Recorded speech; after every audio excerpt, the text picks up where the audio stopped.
బుధవారం రాత్రి ఆర్టిస్ట్ క్రాస్‌లోని సంధ్య థియేటర్ వద్ద ఒక ఘటన అయితే జరిగింది. ఈ ఘటనలో మహిళ ప్రాణాలు కోల్పోగా, ఆమె కొడుకైతే తీవ్ర గాయాలపాలయ్యాడు. ప్రస్తుతం కొడుకు శ్రీతేజ్ అయితే సికింద్రాబాద్‌లోని కిమ్స్ ఆసుపత్రిలో అయితే ఉన్నారు. మనం చూసుకోవచ్చు ఇది సికింద్రాబాద్ కిమ్స్ హాస్పిటల్. ఇందులోనే గత 2 రోజులుగా అయితే చికిత్స పొందుతున్నాడు. మనం చూసుకోవచ్చు 'పుష్ప 2' ప్రీమియర్ షోకి అయితే వీరు ఆర్టిస్ట్ క్రాస్‌లోని సంధ్య థియేటర్‌కి అయితే దిల్‌సుఖ్‌నగర్ చెందిన భాస్కర్, రేవతి, శ్రీతేజ వాళ్ళ కొడుకు శ్రీతేజ, కూతురు సాన్వికి అయితే వచ్చారు. అయితే ఆడికి లోపలికి వెళ్ళిన తర్వాత అక్కడికి అల్లు అర్జున్ రావడంతో అయితే ఒకేసారిగా ఫ్యాన్స్ లోపలికి వెళ్ళడంతో అయితే తొక్కిసలాట జరిగింది. ఈ క్రమంలోనే రేవతి అలాగే శ్రీతేజ తీవ్రంగా గాయపడ్డారు. వెంటనే గమనించిన పోలీసులు అయితే వారిని పక్కకు తీసుకెళ్లి పీసీఆర్ చేసినప్పటికీ కూడా వారి పరిస్థితి అదుపులోకి రాకపోవడంతో వారిని వెంటనే విద్యానగర్లోని దుర్గాబాయి దేశ్ముఖ్ హాస్పిటల్కి తరలించారు. సో అక్కడ కూడా అక్కడ అంటే రేవతి అప్పటికే చనిపోయినట్లయితే అక్కడ వైద్యులు తెలిపారు. వెంటనే బాలుడి పరిస్థితి విషమంగా ఉండడంతో అయితే వెంటనే సికింద్రాబాద్లోని కిమ్స్ ఆసుపత్రిలోకి అయితే తీసుకెళ్లారు. ప్రస్తుతం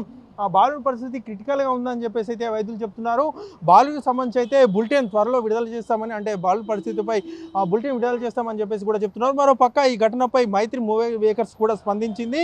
బాధితుడు త్వరగా కోరుకోవాలని, అతనికి సంబంధించి ఎప్పటికప్పుడు అప్డేట్ కూడా తెలుసుకుంటున్నామని, అలాగే వారి కుటుంబానికి సాధ్యమైనంత వీలైనంత విధంగా అయితే సాయం చేస్తామని చెప్పేసి అయితే మైత్రి మూవీ మేకర్స్ ఎక్స్ ద్వారా ఇప్పటికే ప్రకటించింది. మరోవైపు అల్లు అర్జున్ కూడా స్పందించాలని చెప్పేసి కూడా చాలామంది డిమాండ్ చేస్తున్నారు. ఎందుకంటే అల్లు అర్జున్ వెళ్ళడం వల్ల అక్కడ తొక్కిసలాట జరిగింది కాబట్టి అల్లు అర్జున్ బాధ్యత వహించి ఆ ఇద్దరు పిల్లలు తల్లి లేని వాళ్ళు అయ్యారు కాబట్టి వారికి విద్యకు అయ్యే ఖర్చు, వారి అంటే వారు చదువుకోవడానికి కావచ్చు, అలాగే వారికి ఎటువంటి ఖర్చులున్నా కూడా అల్లు అర్జునే భరించి వారి కుటుంబానికి కూడా ఆర్థిక సాయం చేయాలని చెప్పేసి కూడా చెప్తున్నారు. ఎందుకంటే ఇప్పుడున్న వ్యక్తి కూడా ఆయనకు ఆరోగ్యం బాగాలేదు, వారి తండ్రి భాస్కర్ కూడా. ఈ నేపథ్యంలో కుటుంబ పోషణ భారంగా మారుతున్న నేపథ్యంలో అయితే అల్లు అర్జున్ స్పందించి వారికి ఆర్థిక సాయం చేయాలని అయితే డిమాండ్ అయితే వినిపిస్తుంది. కెమెరామ్యాన్ రాజేంద్రతో శ్రీనివాస్, వన్డే తెలుగు, హైదరాబాద్.